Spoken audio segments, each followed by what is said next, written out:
नमस्कार, स्वागत है आपका अपने YouTube चैनल में और मैं हूं आपके साथ डॉक्टर रेखा।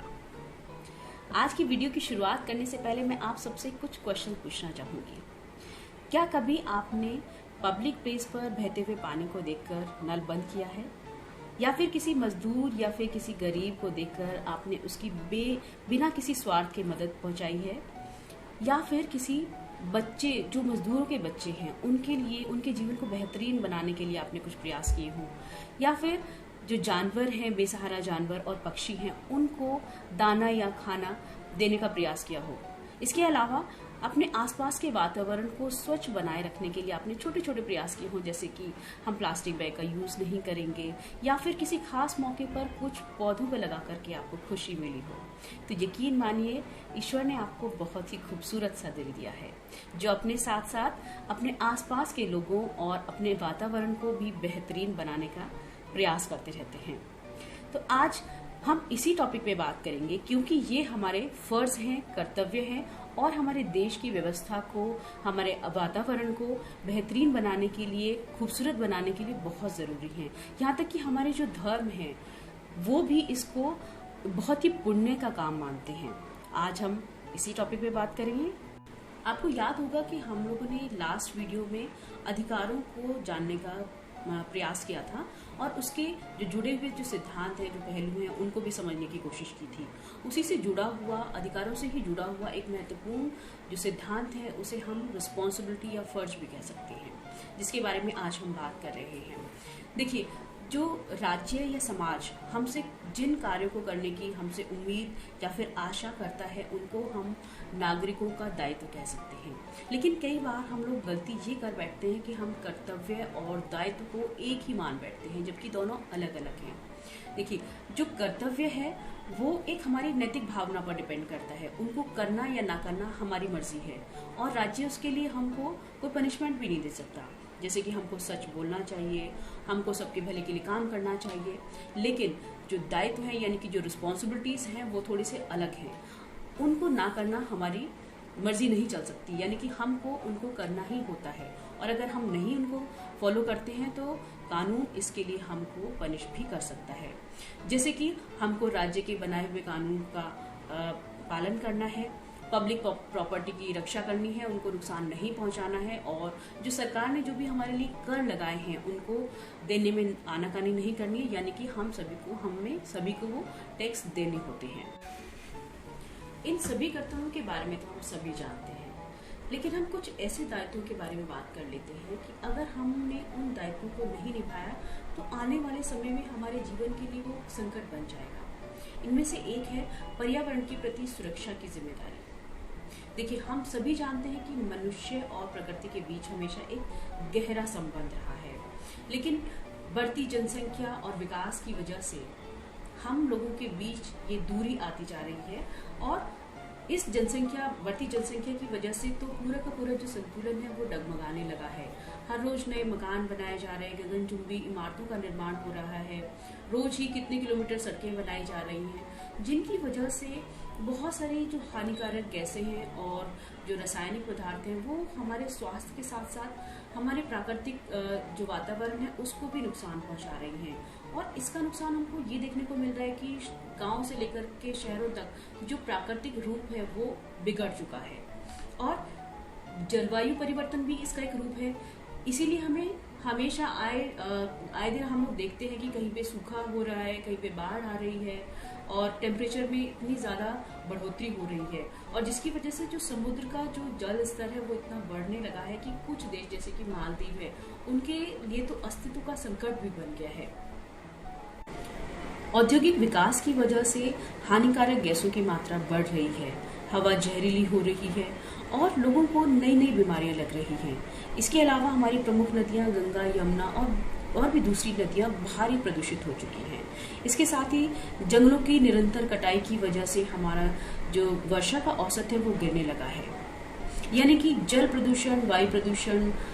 ध्वनि प्रदूषण, ये सब तरीके के प्रदूषण पूरी दुनिया के लिए एक बहुत बड़ी समस्या बन चुकी है। और ऐसा नहीं है कि देश इसके लिए प्रयास नहीं कर रहे, आए दिन वार्षिक सम्मेलन हो रहे हैं, विश्व स्तर पर इसके लिए समझौते किए जा रहे हैं, लेकिन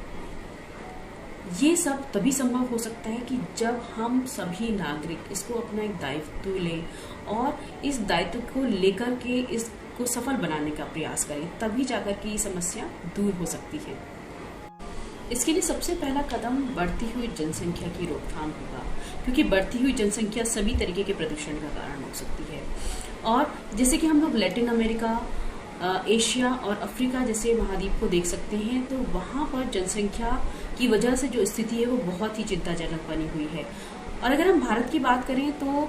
जैसे कि हम जानते हैं कि भारत इस वक्त दुनिया का सबसे बड़ा जनसंख्या वाला देश है, तो हम उसकी स्थिति का अंदाजा इन देशों, इन महाद्वीपों के साथ तुलना करके आराम से लगा सकते हैं कि बढ़ती हुई जनसंख्या किस तरीके से करके सभी स्थितियों के लिए परेशानी का सबब बन जाती है। दूसरा अहम कदम हमें ये उठाना होगा कि हम वनों और जंगलों की रक्षा के साथ साथ नए वृक्ष भी लगाकर उनका रखरखाव करें, क्योंकि वन ही हमारे बढ़ते तापमान को बैलेंस कर सकते हैं, वर्षा को आकर्षित कर सकते हैं और मरुस्थल के फैलाव को रोक सकते हैं। क्योंकि और यही एक कारण है कि हमारे वेदों और पुराणों में भी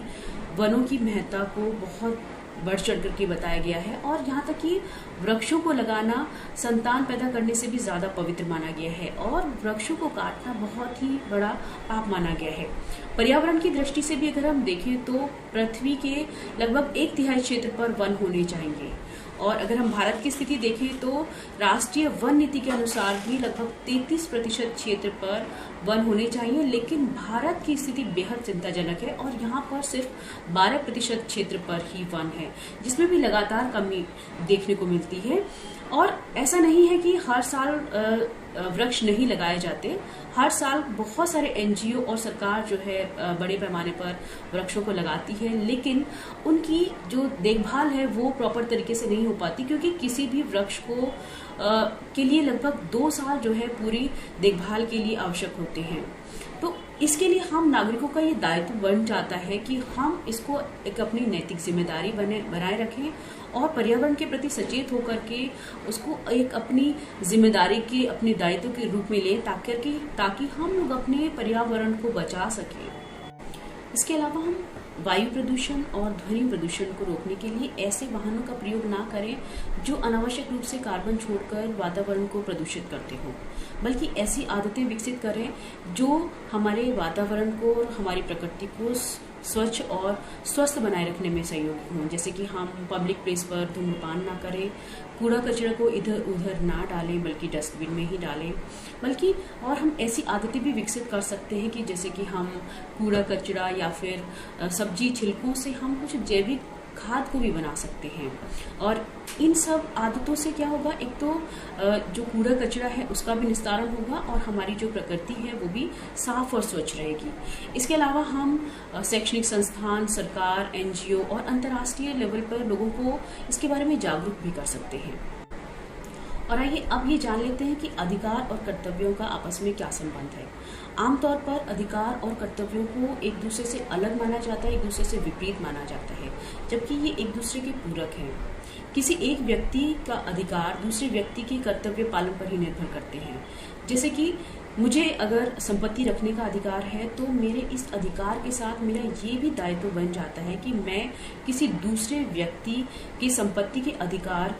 को नष्ट ना करूं, यानी कि किसी दूसरे की संपत्ति को नष्ट करने की कोशिश ना करूं। यदि कोई व्यक्ति किसी व्यक्ति के अधिकारों में बाधक बनता है तो राज्य उसके लिए उसको दंडित कर सकता है और उस व्यक्ति के अधिकारों की रक्षा कर सकता है। हम दूसरे शब्दों में इस तरीके से कह सकते हैं कि राज्य जो भी हमें सुरक्षा या फिर रक्षा प्रदान करता है तो उसके बदले ये हमसे आशा करता है कि हम उसके कानून में, उसकी व्यवस्था में उसको सहयोग देंगे, अन्यथा वो हमको उसके लिए दंडित भी कर सकता है। गांधी जी ने भी यही कहा था कि अगर हम अपने कर्तव्यों का पालन करते हैं तो हमें अधिकार खुद ब खुद मिल जाते हैं। यानी कि हम ये कह सकते हैं कि अधिकार और कर्तव्य एक दूसरे से अलग ना होकर बल्कि एक दूसरे के पूरक है। आपको अगर ये वीडियो पसंद आया तो लाइक और शेयर जरूर करिए और इस चैनल से जुड़े रहने के लिए सब्सक्राइब करना मत भूलिए। हम आगे भी कुछ और ऐसे ही पहलुओं पर बातचीत करते रहेंगे। तब तक खुश रहिए, अपना ख्याल रखिए। नमस्कार।